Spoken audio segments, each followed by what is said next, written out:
Simpson. And Japan have gone absent without leave. This is Whitmore. Hall and Gale both available. It's still Whitmore. It is the Reggae Boys who take the lead. Ball shot. Greetings, football lovers. Welcome to BCN Sports halftime show. It's what time it is. It's halftime. It's Wednesday, June 17th. World Cup action. Halftime. My name is Benton along with George Wagwan. Government name George. Do we have a drinks break? Do we have a hydration break during the show? Yeah, man. I think we should do a hydration Junior, break. Let's at 9:12. We'll take a hydration break. We'll take a hydration break, sir. Thank you. Take a hydration break. Hydration break is all the talk in the FIFA World Cup. Let's get to it. By the way, hopefully everyone is having a wonderful Wednesday. I'm wearing this jersey and it's messing up my green screen, but I don't care. I'm wearing the jersey. Ghanaian. One black star. One black star. Actually, I'm showing it to the mic. I should be showing it to the camera. Junior, one black star. There you go. Ghana. All right, there you go. Get that out of the way. Okay. All right, let's get to it. Ghana leading Panama. By the way, people, remember to smash the like button. Remember to subscribe to the channel. It seems like it's almost a wrap. Junior, the game wrapping up. Ghana leading Panama. Is it over on your end? Yeah, it's done. Yeah, Ghana 1-0 over Panama. All World Cup action, family. Quickly, your thoughts on this game as we run through some other games.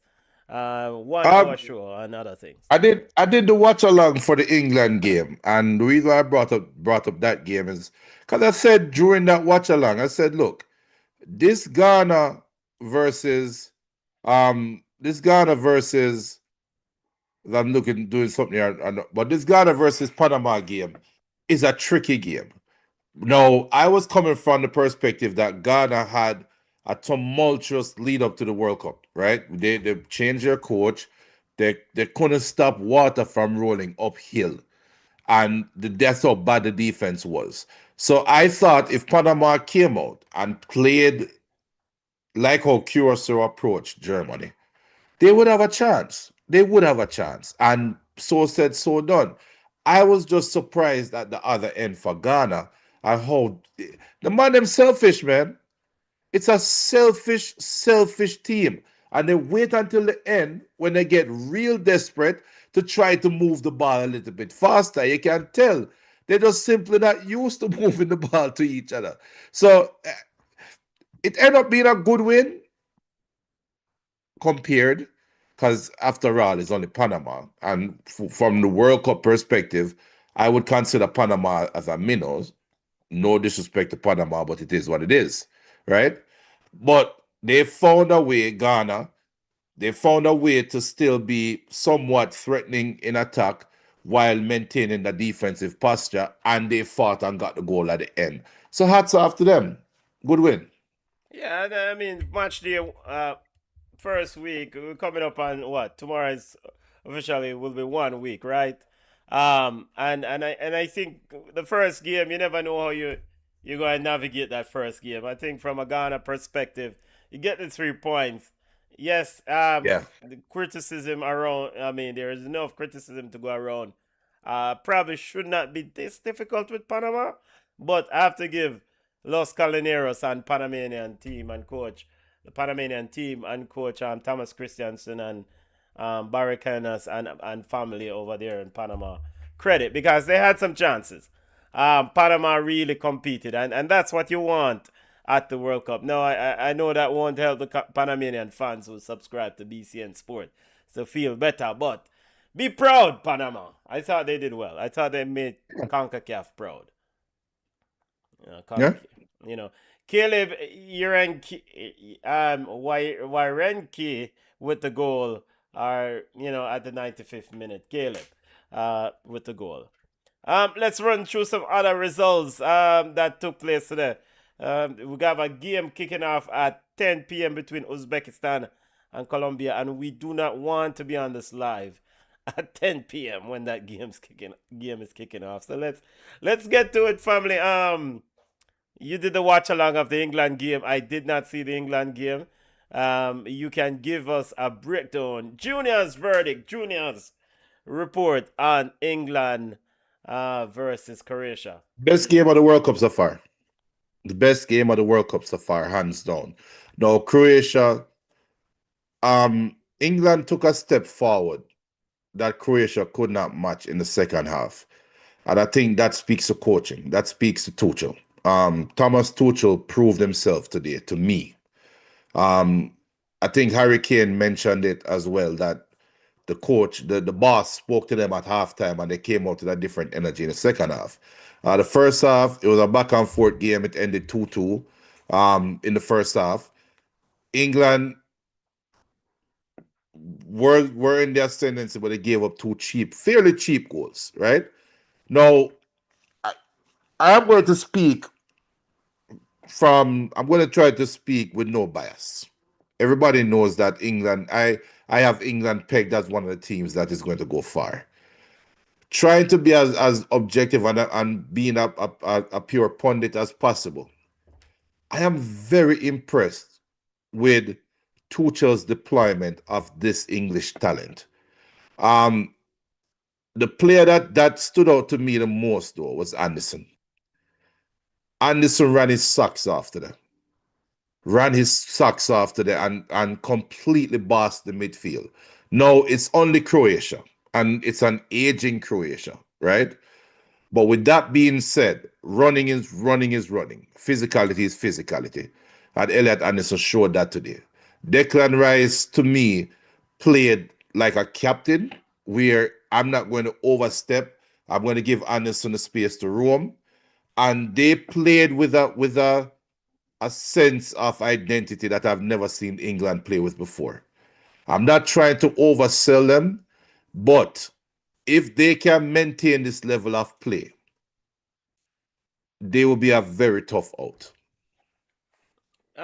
Big up BM, big up BM says Junior. I remember when Junior said Panama versus Ghana shouldn't be played during prime time.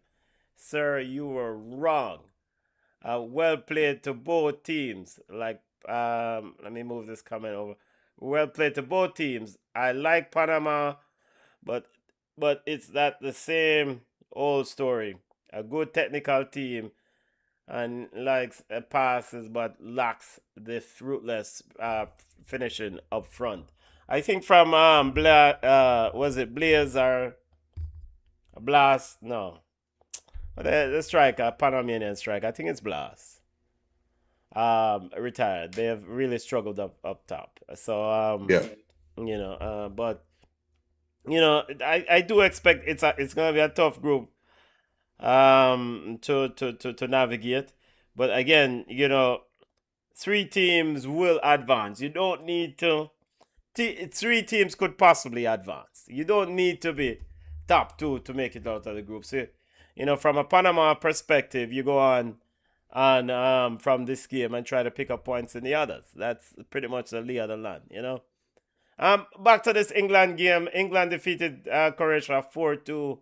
2 goals from Harry Kane, Jude Bellingham, Marcus Rashford, and the goal for Croatia, Musa and Baturina with the goal, or Baturina.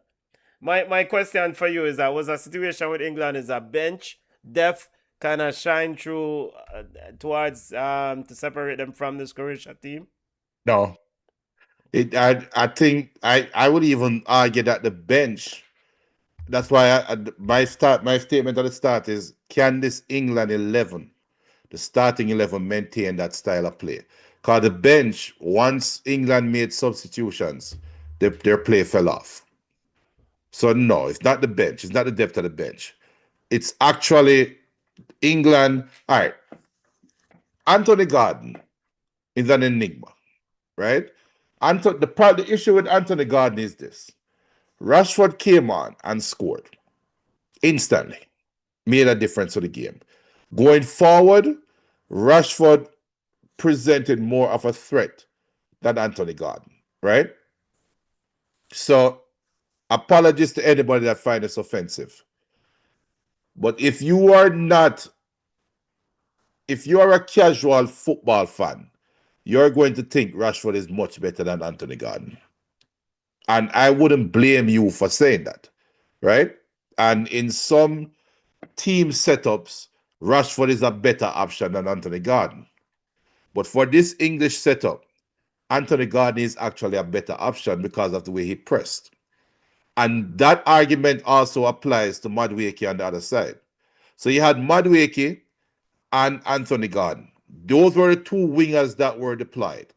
If I were to look at you, Bedtad, and say, here are your wing options: Eze, Madueke, Rashford, Anthony Gordon, and I'm missing somebody. Saka. If I gave you those 5 wing options and said, give me 2 wings, what are the chances that Madueke and Anthony Gordon is the first 2 names that you call? No, Saka would start. I would start Saka and Rashford too. Yeah, Saka Or on the Eze. right. Now probably I can see the option of it going with Eze on the left. Yeah. But And that's what the point that you highlighted, though, just if you finish this statement, the point that you highlighted is very important. I mean, you have to be able to recover and play both sides of the ball. And they press. Madueke and Anthony Gordon press the hell out of Croatia. And you know who else had a stellar game? Jude Bellingham. But what I sat down and really, during the watch along, I was really focused on how England was deployed. Harry Kane, we see what Harry Kane does at Bayern Munich, running back and pretty much playing as a holding midfielder, which is what he did today. Most of the time, he collected the ball in the middle of the field and ran at the Croatian midfield. When Jude Bellingham was at his best at Real Madrid, what was Real Madrid lacking? It's a rhetorical question. We always saying they don't have a number 9. That's why Bellingham can run in that space. When Harry Kane runs back, now Bellingham is doing what Bellingham does best. He has nothing but open space in front of him. Madueke on the right, Gordon on the left, keeping the width. And now it is just Bellingham running at 2 central defenders. And Harry Kane is finding Madueke on the right, many times wide open. And now it looks like Bellingham gets comfortable. So I like it. Even with the defenders, of all the defenders England have, if I told you they were going to start Kanza and John Stones, would you have picked those 2 as your starting defenders? Probably not. You have Mark, I can see Kanza starting, not John Stones with the year he's had. Right. You have Mark Guehi playing much football, right? Right. But I see Nico O'Reilly and John Stones playing the ball out the back and looking very comfortable. Granted, it's only Croatia. It is slow Croatia. It is old Croatia. That's why I said we're not going to get overboard with this team. But there is something there. Yeah, man. BCN Sports recap of World Cup action. BCN Sports halftime. And to put a bow on this England recap, we have a lot of football games to get the thoughts and get a feedback on. And we're cutting hard, stop at 10 p.m. I mean, job done, job one done. I mean, and they're in the tournament, entering the tournament in the argument for real contenders. Now, on to the next one for Thomas Tuchel and family. Continue our FIFA World Cup roundup family bar games. In fact, Junior, at any time during this last week, did you get tired of football? Did you had enough? You were like, I needed a break. There were just so many games. No, not really. Not yet. Okay. Because it's on a schedule. Okay. Because I watched so many games last night. Austria, Jordan. Oh, I didn't watch that. All right. Portugal versus DR Congo. DR Congo. The Leopards of DR Congo took a point of Portugal. João Neves goal in the 6th minute. Johan Wissa goal in the 45 plus 5. Thoughts on this one, family? Everybody's pointing to Cristiano Ronaldo. Everybody. Now, what Thierry Hardway said about him, and it's all over YouTube and all over the Instagram. He's right. There are some selfishness about Cristiano Ronaldo. But I think Portugal have a midfield problem. Portugal have too many midfielders that want to play the same way. They all want to look like Bruno Fernandes is the model Portuguese midfielder, and that is a problem that they have right now.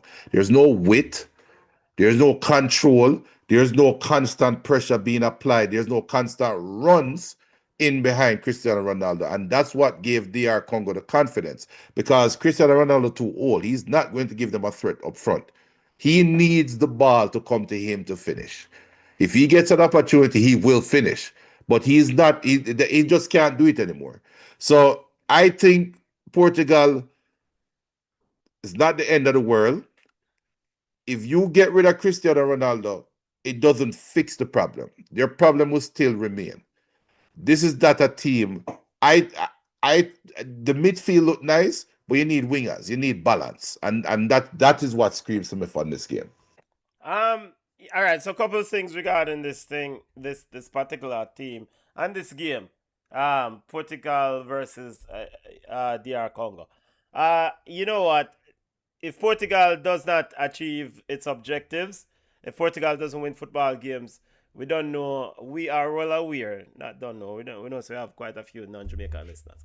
We are well aware that the Cristiano Ronaldo will be in the crosshairs. He will be target number one, rightfully or wrongfully.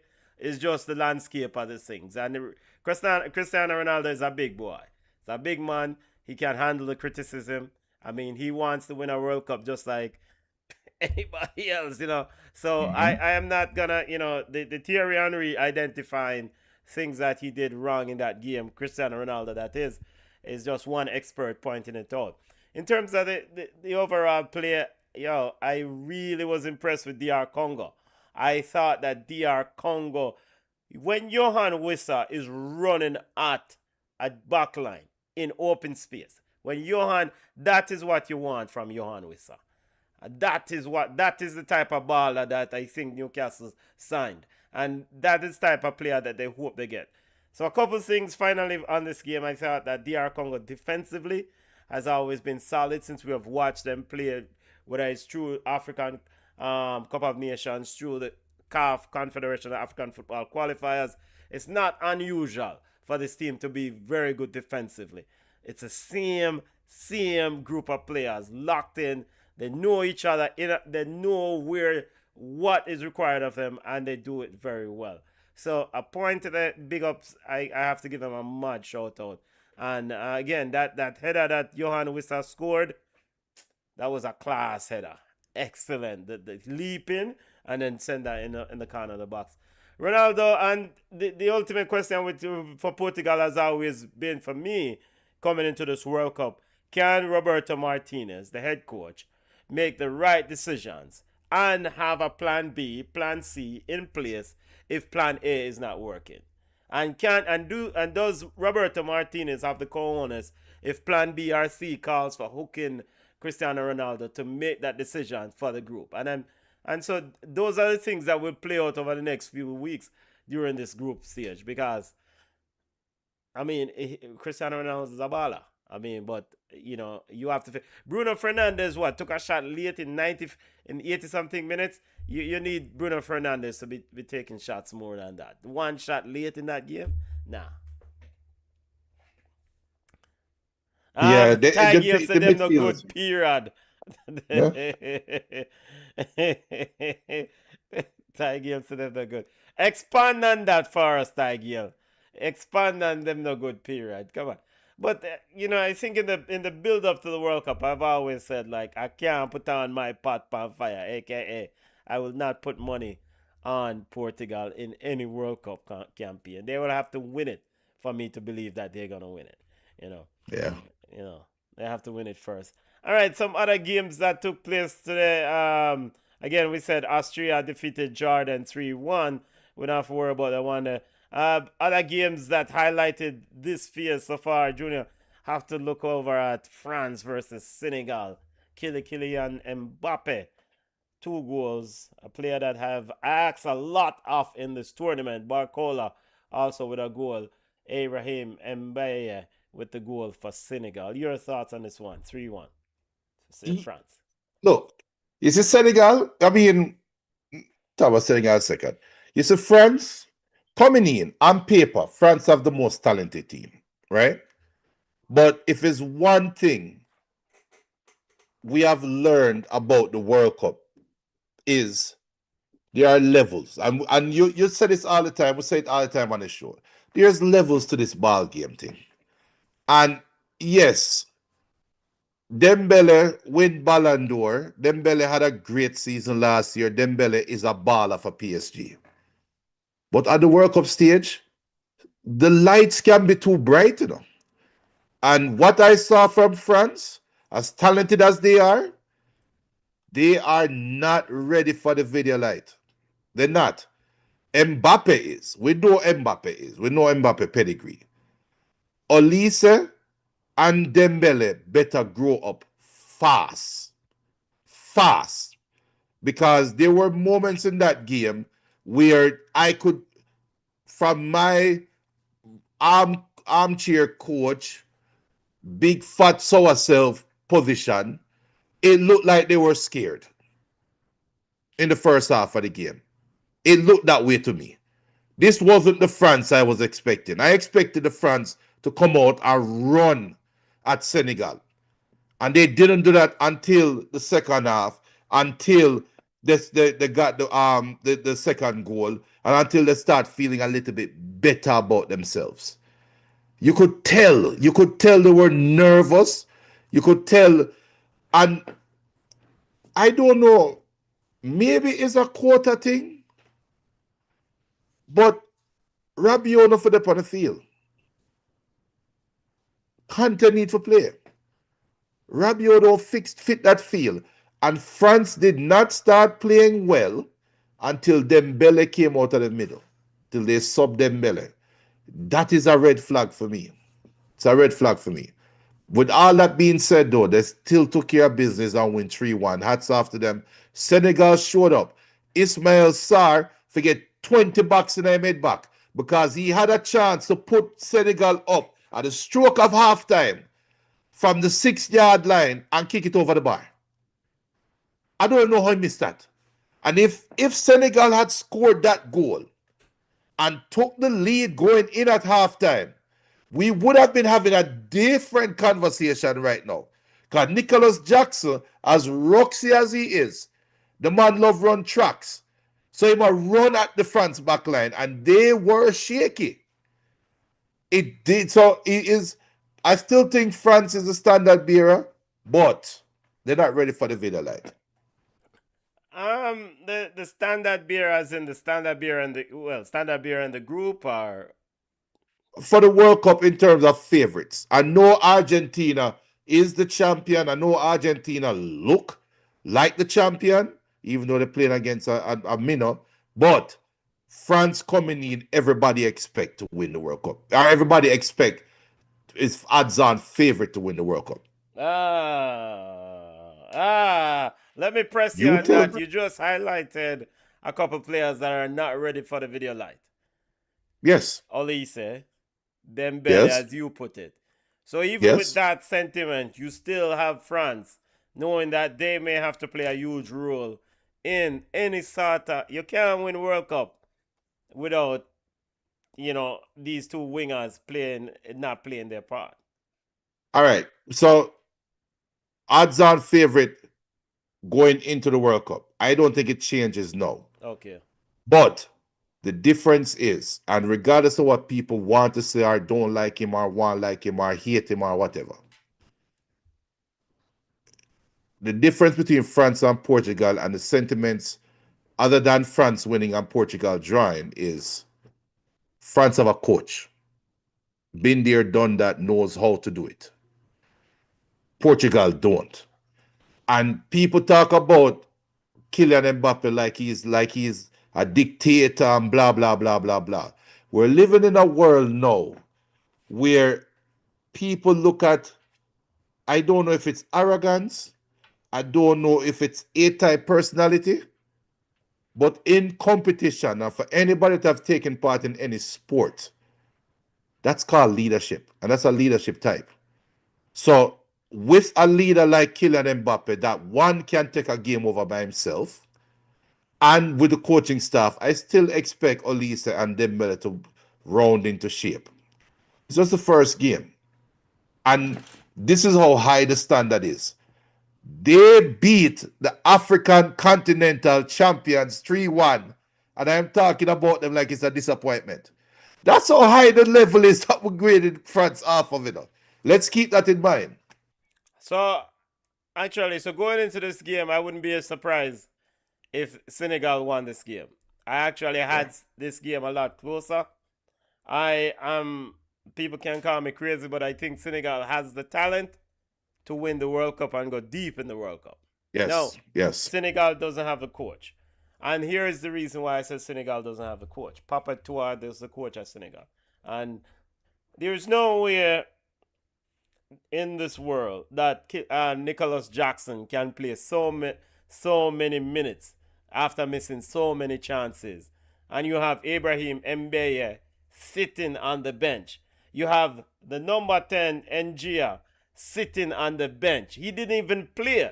This guy has been a live wire playing for Everton, and he's a creative player, rolling it with the false nine, scoring goals. And you had Nicholas Jackson still playing down the middle. That makes no sense. Absolutely none whatsoever. So, I understand you want to play Ismail Assar on the right wing. Yes, you can rotate players around, but this is where coaching have to kind of maximize the people who are productive. Like, look, I know in Australian cricket, just to take this to a cricket level, I was listening to an Australian cricket commentator recently, and he said in Australian cricket, from a batsman perspective, they select their top 5 batsmen. Who are the best batsmen they have available for a test match or a test series? They don't care exactly where you bat. You just need to be in the team. And I think that this is the same analogy applies here to Senegal. You have 2 talented players that's sitting on the bench when a bug baller is sitting up top trying to missing chances after chance. Absolutely not. So I was very disappointed with Papetois' decision, and I guess in this World Cup, and it's also in line with his decision from AFCON.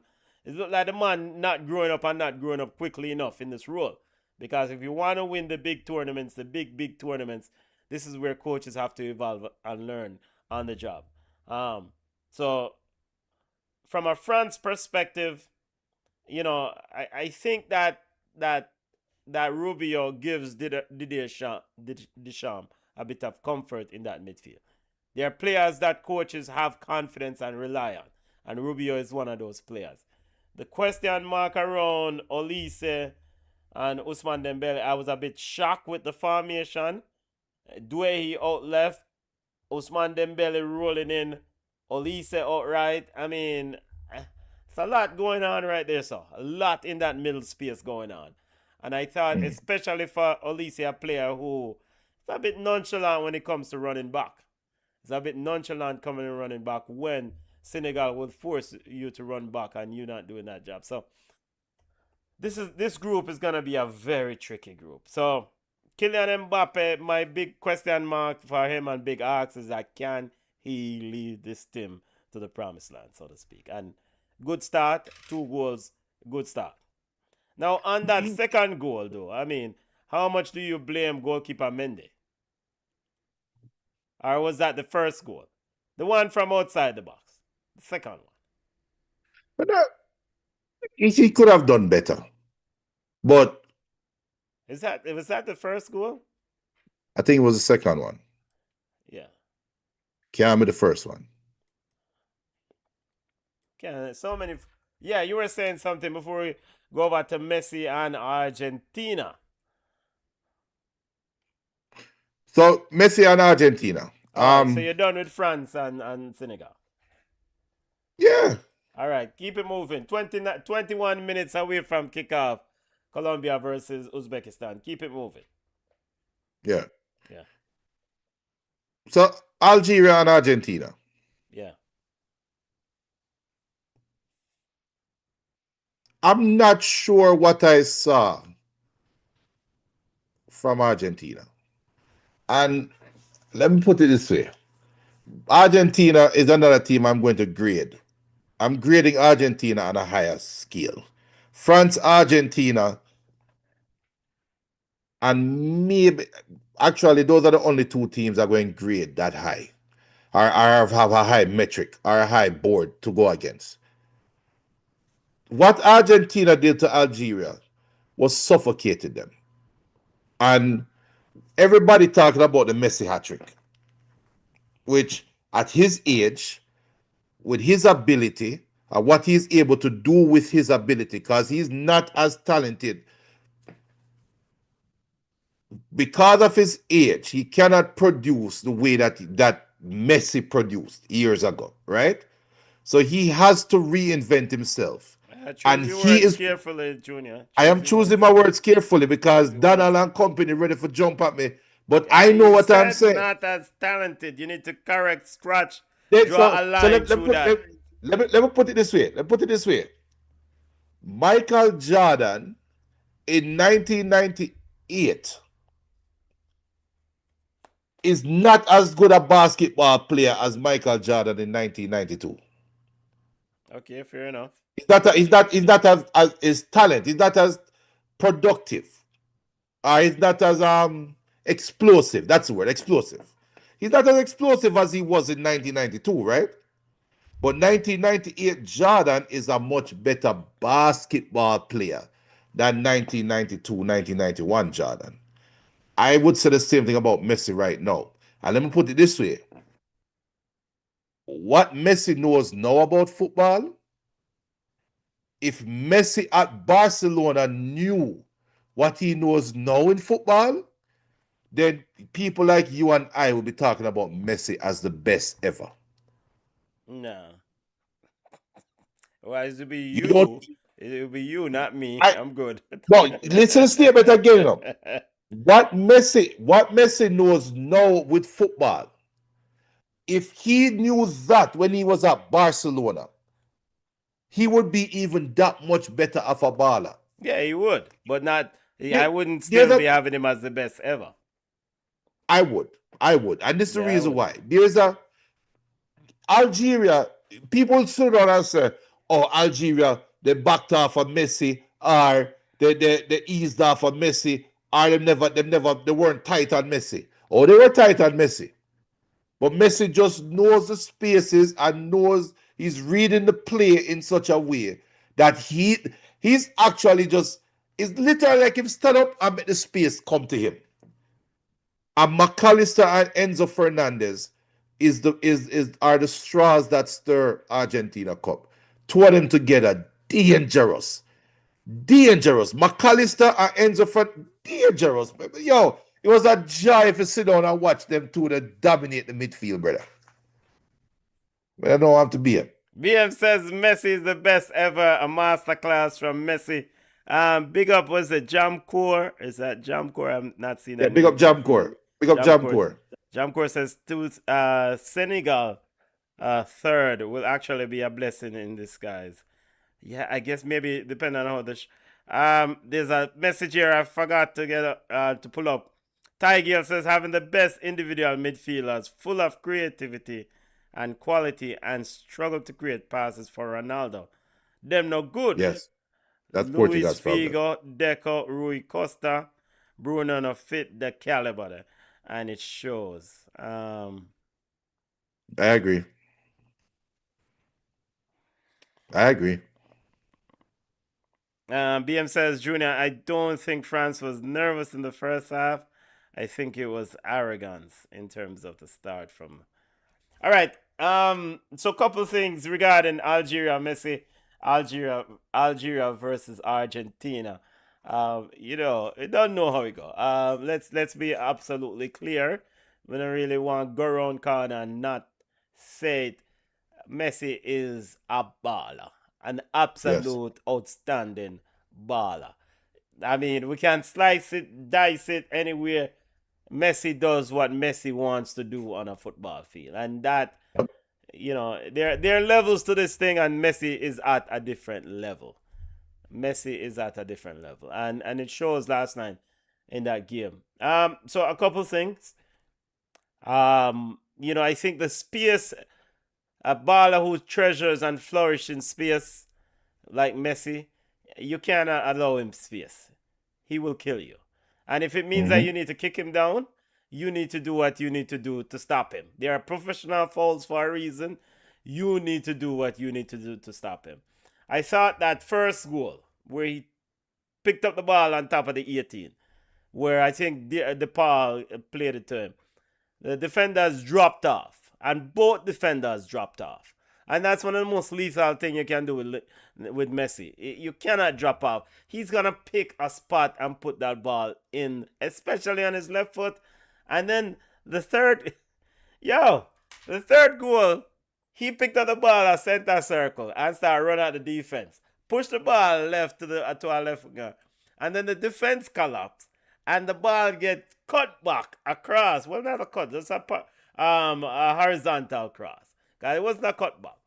A straight line cross. And there's Messi again, just totally by himself. And I But that's thought what to I tell you. myself, that is great movement. But Yes. a part of a responsibility of a coach and a team is that you have to recognize that. I think about 8 years ago, when did Jose Mourinho coach Manchester United? Was about 8 years ago? About that, yeah. 2, 4, 6. About that, yeah. About Jose 8, 7, Mourinho 7. played Chelsea in a game at Man United, and he deployed to match with Hazard. I think at the Under time Herrera. Hazard. Huh? You talk about under Herrera. Under Herrera. Yes, and he said you should not leave this man. If Chelsea's gonna beat us, somebody else will have to beat us. And for this reason, as great as Messi is, I would love to see coaches, especially like an Algeria coach. You have Badawi, who's a very physical player in that midfield, who's absolutely fit, and a young physical holding mid. You have to tell Badawi, like, look, wherever Messi go for this night, you and Messi should be having dinner with where the wife named Anatella or Rosa whatever. It should be a meeting right there. Wherever Messi goes, you need to be there. And if if he's getting space to score goals, then your ass is coming off the field. Next man. Because you have to tell the different other Argentinian team players, like, bro, you're going to have to beat us.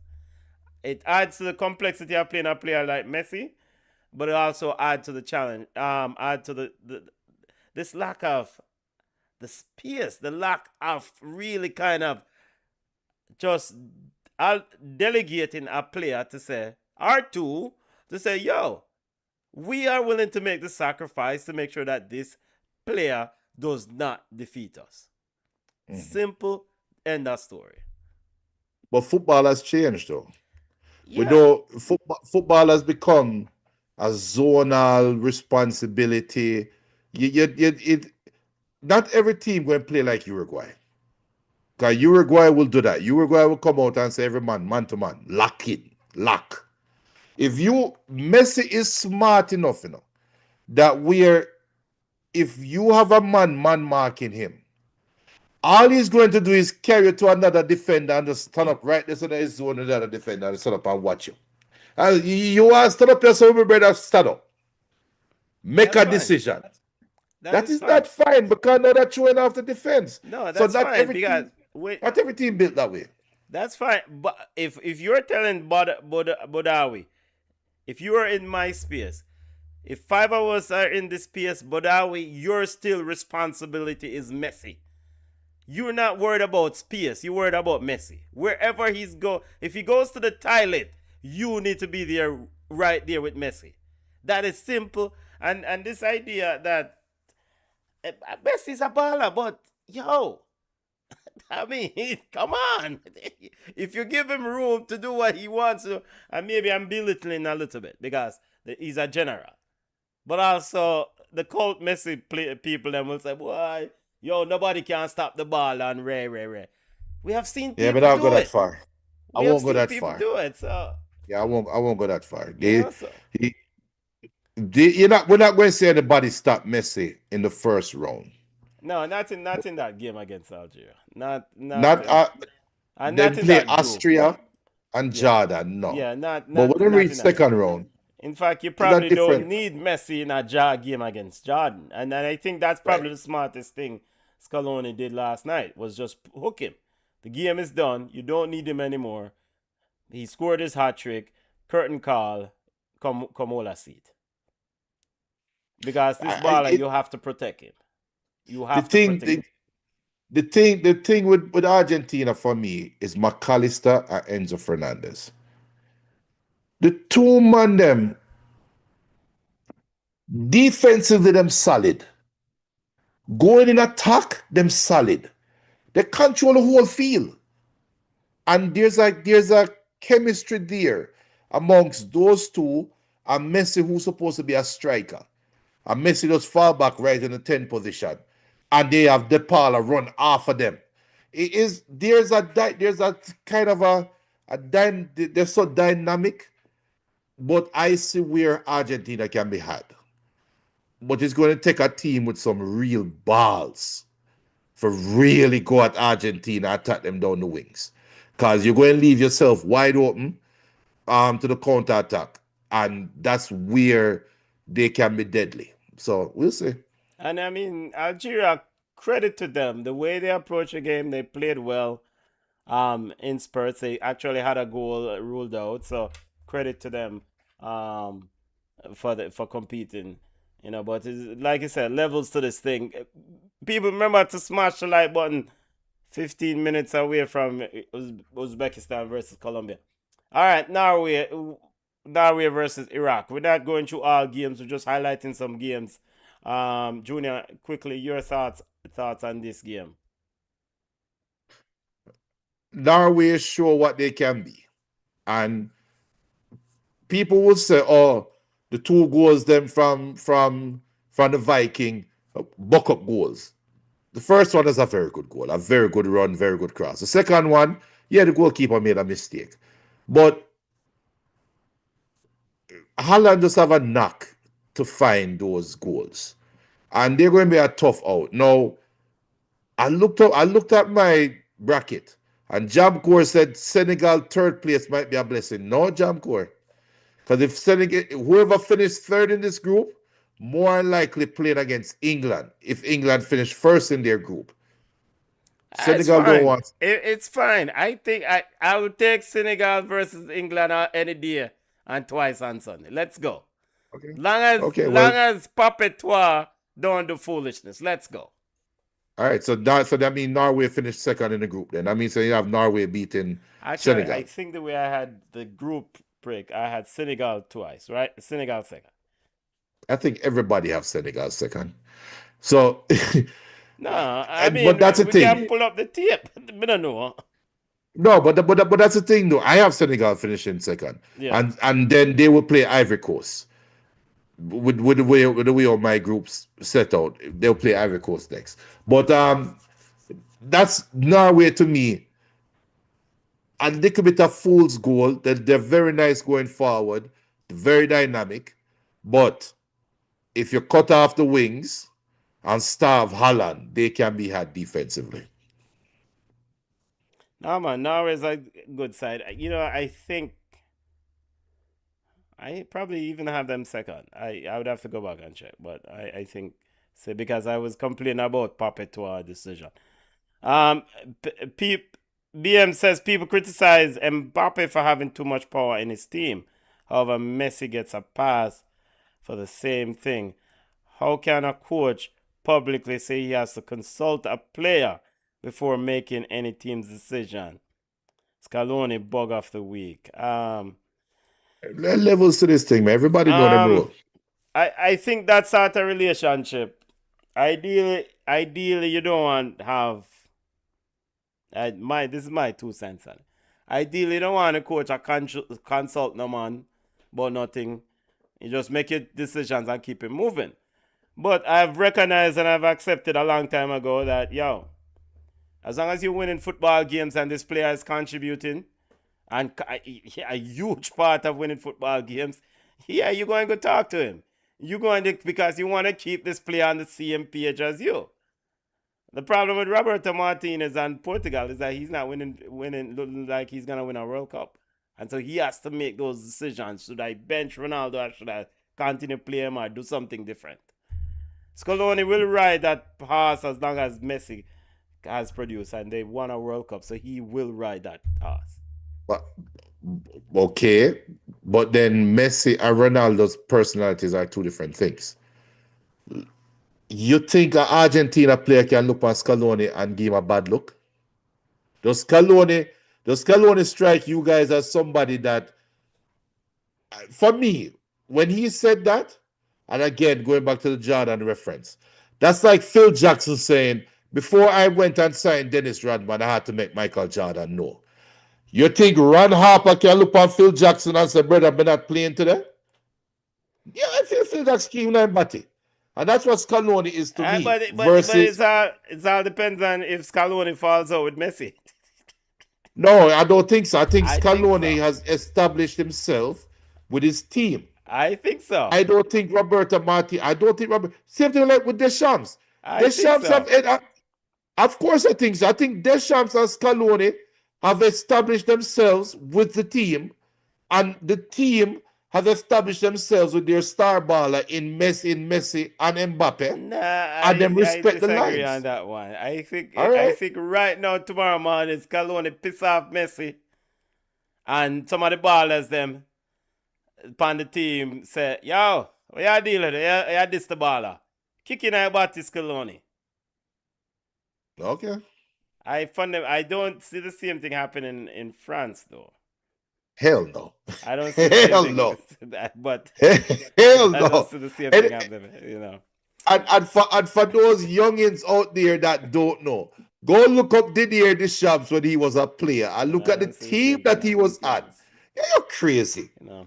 Because remember, Scaloni was the U20 coach, so he's really riding on this wave as a World Cup success. I mean, right man, right time, and so forth. Yeah. You know? So, Iraq, Norway, as you said, Viking goal scorer, a good start to the tournament for this team. This Iraq, Norway team is a good team. Watch them closely. Martin Odegaard. Even, Oscar Bob didn't get a start in this football game. That says a lot about this team, that they have enough talent. All right, to navigate. Teams that are disappointing, since we're at 9:50, teams that you want to highlight, teams that have been disappointing for you in the first few games that you've watched are approaching a week. To disappoint for a team to be disappointing though, they have to play below expectation, and that is key. Okay. Spain. So Spain against Cape Verde ended 0-0. So how the hell you play Cape Verde and no score a goal? Okay.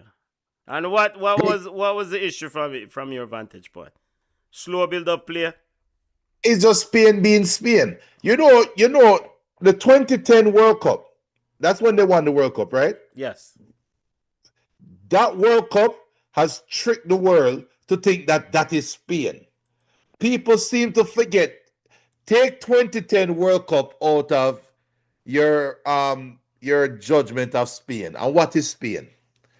Is exactly what they did against Cape Verde. That is Spain. That has been Spain at every World Cup. Take 2010 out of your vision.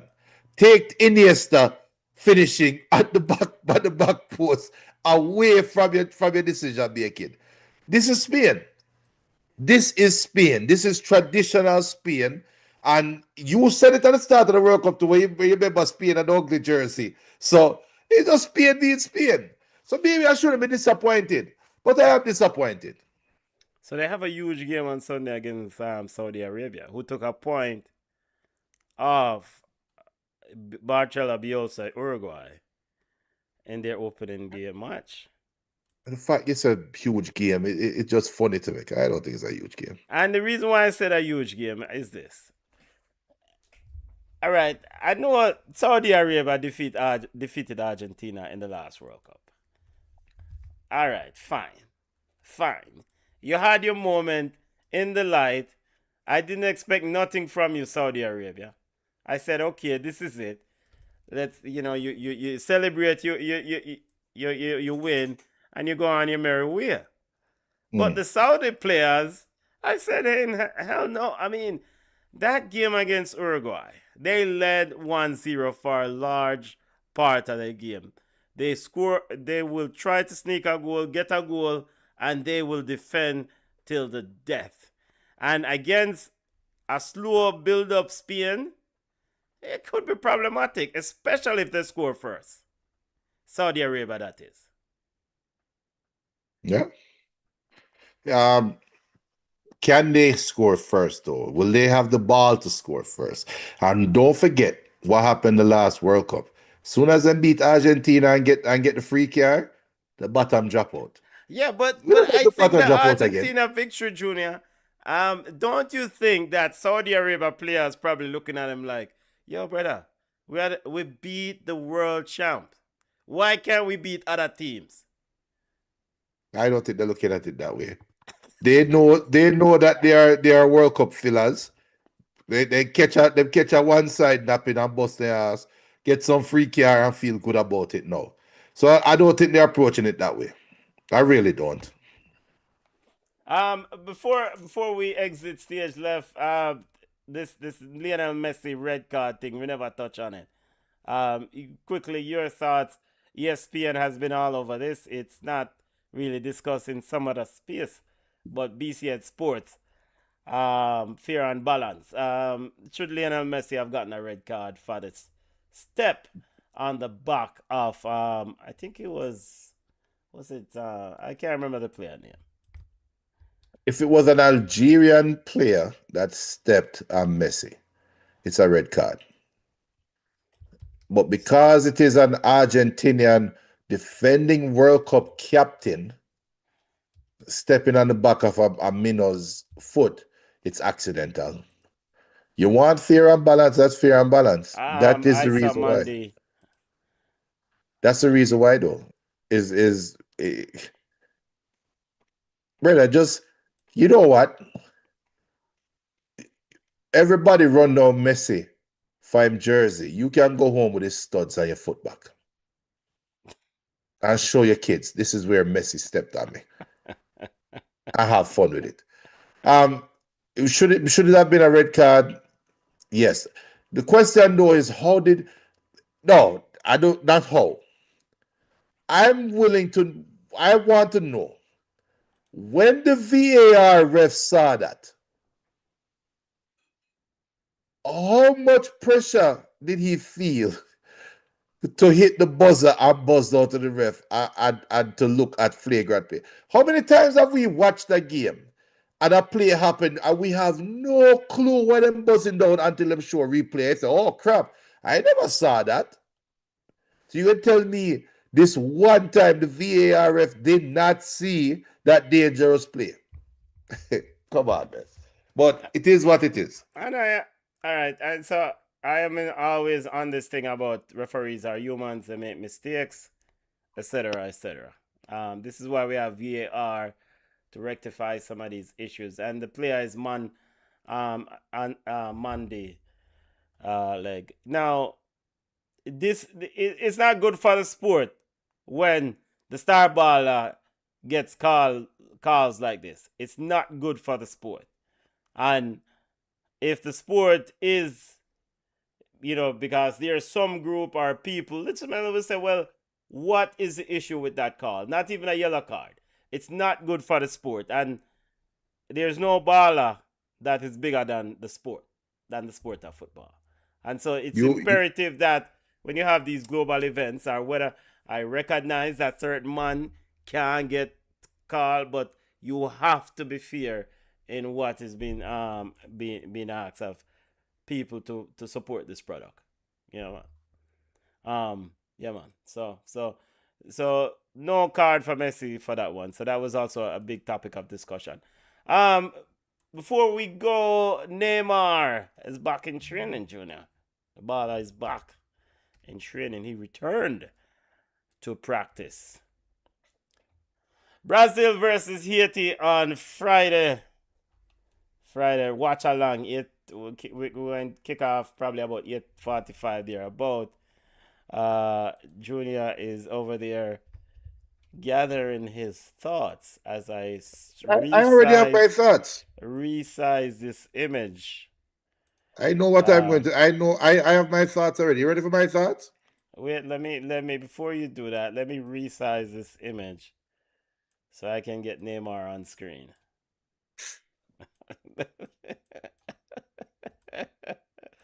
Neymar giving a thumbs up. Neymar reportedly makes strong recovery. What kind of medicine man now? Thoughts? Yeah, go ahead, Junior. When Brazil get kicked out of the round of 32, they need to cancel all of the national team, start at the under 17 level, take probably 3, 4 max players under the age of 22, and let that be the national team and restart. That's what Brazil need to do.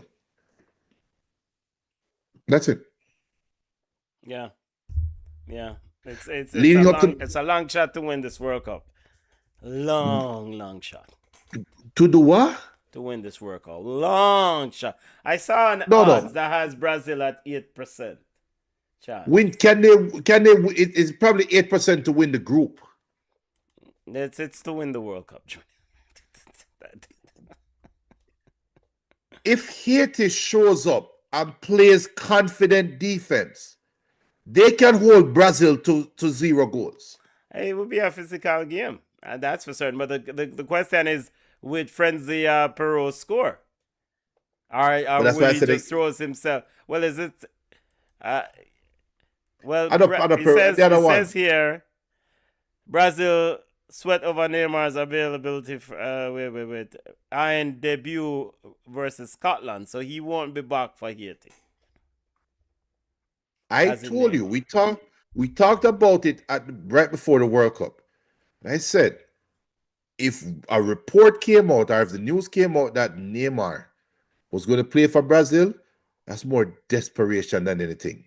And that's where we are right now. They're desperate. Yeah, Brazil is desperate. You know what? There's been a lot of talk about Carlo Ancelotti's decision, and I've had some issues with some of this talk, and I want to give my 2 cents here.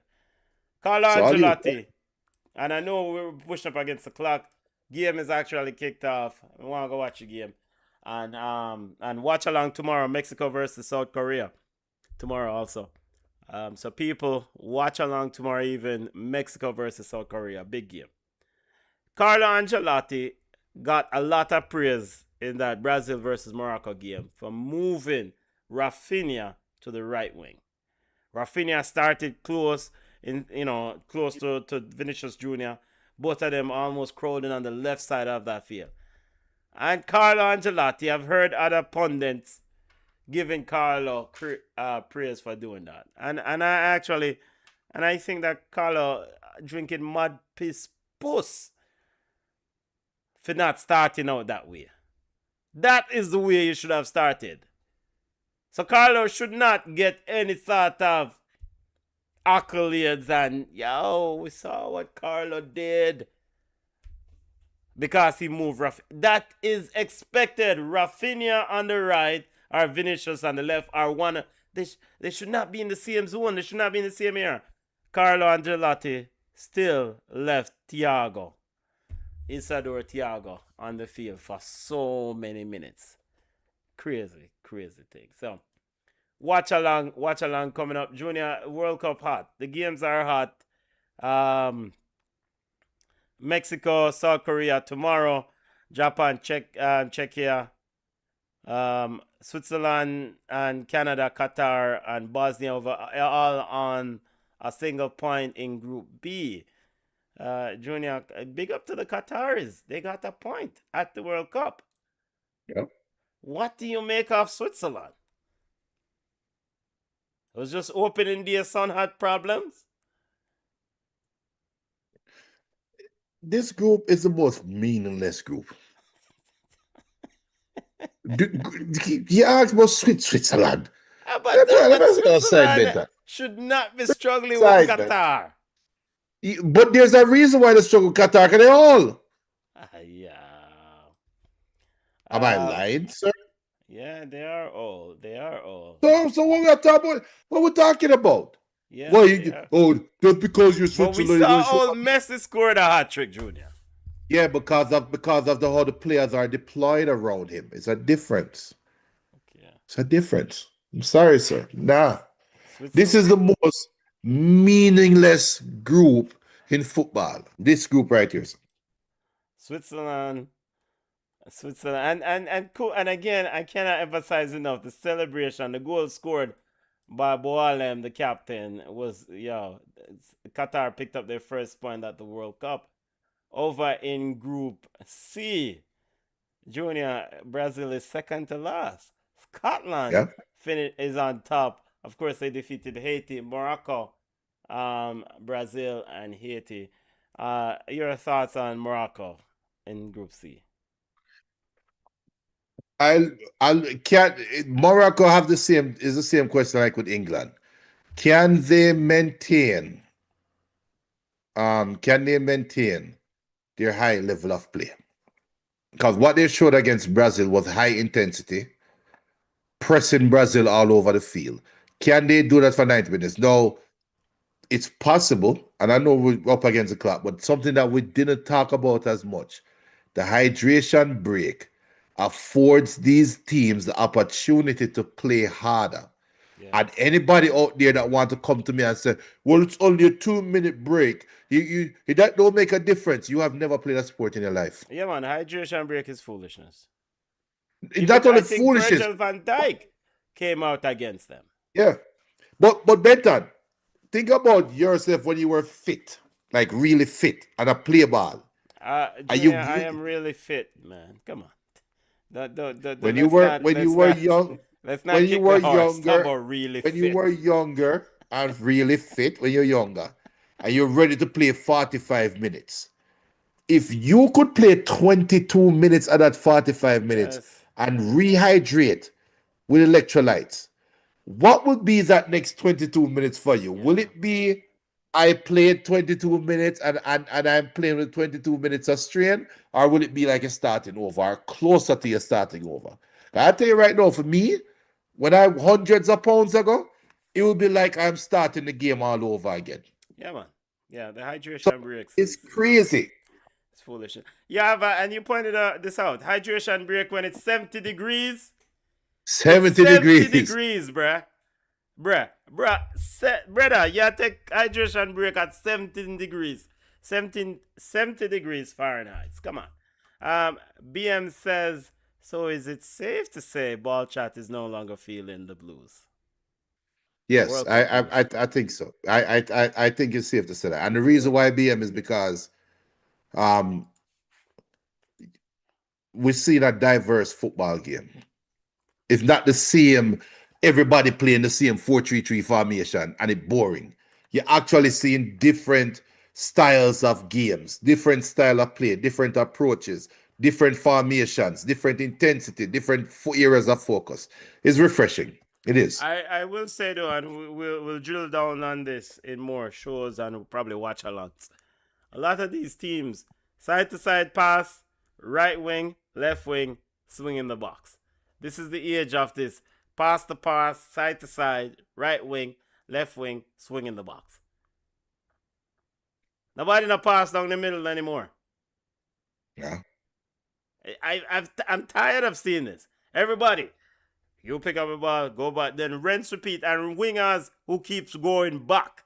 You are a winger for a reason. Stop playing the ball back and go at the right or left back. Come on.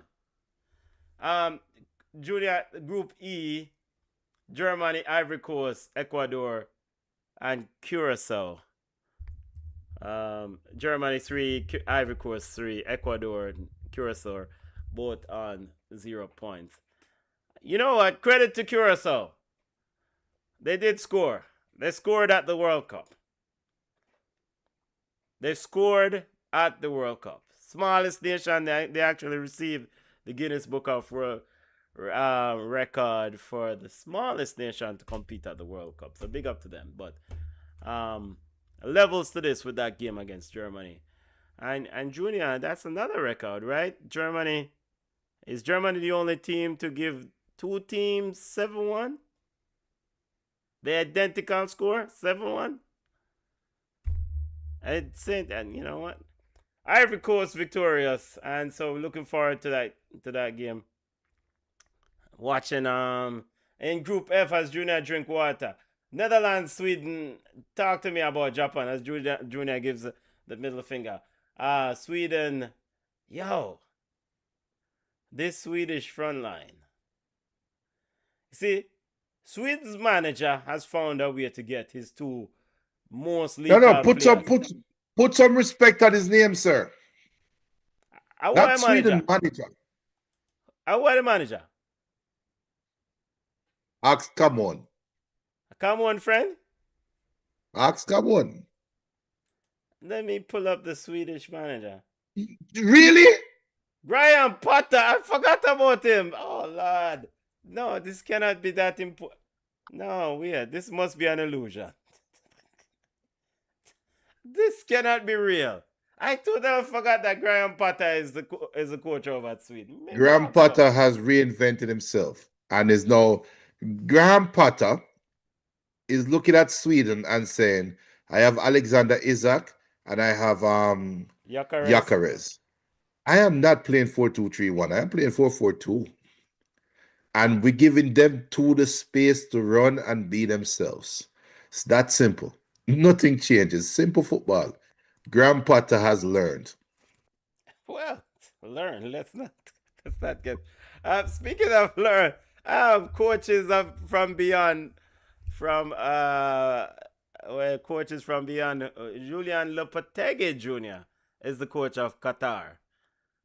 Sweating in that sun when they scored late in that game. Julian Lopetegui was like, "Yo, we get a point." So we've seen those faces before.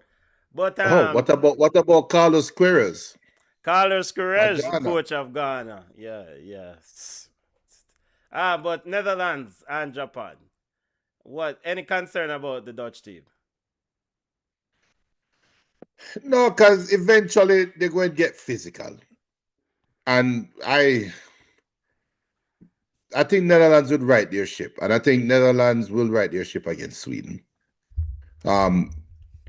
Yo, Junior, the man them have Memphis Depay. I come off on the bench, bro. Well, so what? What you want him for do? Not be on the team? Can't be that way. If Memphis Depay is still a part of your group, have you really grown as Dutch football? Right. So no, you haven't.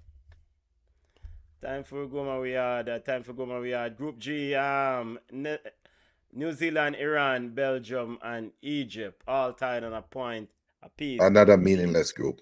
But I want to shout out to the Iranians. Big up to the Iranians. There's a video circulating. It's on New York Times. A video of Gianni Infantino going to the Iran locker room and commending the players because what a big friend. They made history. They fought some bull crap. I mean, Gianni Infantino shut the hell up. Yeah, what a big friend. Shut the hell up. And I think I've said this before, but I was wrong. I need to correct when you're at BCN Sports. We try to make sure we get the right. So, Iran. I said that Iran. There was an earlier report that Iran would arrive the day of the game. They arrived the day before the game in the United States, and not the day of the game. So, and so their next game will be in Seattle. So they will arrive a day before the game, and after the game, they're supposed to leave the same day. They left the same night after that game against New Zealand. And big up to Iran's manager because he spoke his mind and spoke it candidly. And big up to Marcelo Bielsa, who also, as always, speaks his mind about the World Cup and other things. Junior, time for go where we had. Let's see, running through. Yeah, BM said, don't be surprised if James Rodriguez plays lights out football this World Cup, the most mysterious modern day football. Yeah. James Rodriguez. All right, we have seen every group, Junior. This is it. We have seen every group. The next match day, our next round starts tomorrow. We've seen every group. Yep. We've seen every group. Tomorrow we have Czechia versus South Africa at 12. At 3 p.m. Bosnia Herzegovina versus Switzerland. That's Group B. Czechia versus South Africa is in Group A. At 6 p.m. Canada versus Qatar. And at 9 p.m. BCN Sports feature game Mexico versus South Korea. Game should be a good one. Should be a good one, family. Should be a good one. Yeah, people. Yep. Ty says I want comment on that Iran issue, but I would plead the. Be careful because we in the age of LLM and them can find your IP and link you and ray. So be careful. Yo, Ty Gill, the boy can't body up. Talk your mind. The boy can't body up, Ty Gill. The boy can't body up. Talk your mind. Talk your mind, Ty Gill. Talk your mind. Time for go my yard, but before we go, one last story. Women's T20 World Cup is going on. Have to give a shout out to the West Indies women team who won their opening game against New Zealand. West Indies women's T20 team will take the field against this weekend. They will take the field. Let me see here. They will play Scotland actually tomorrow.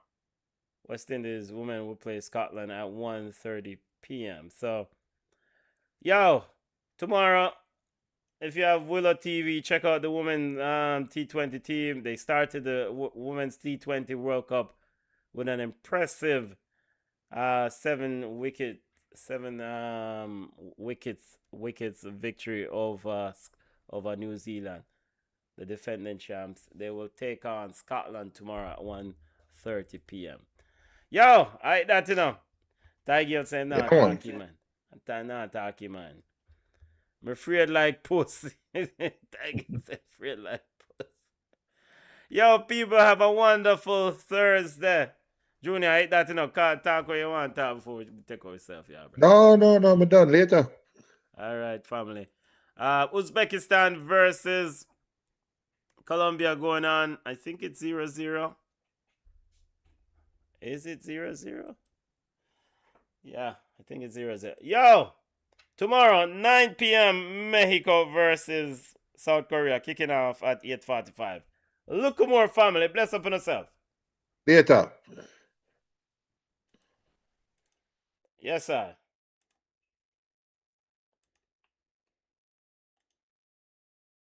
Oh, shit.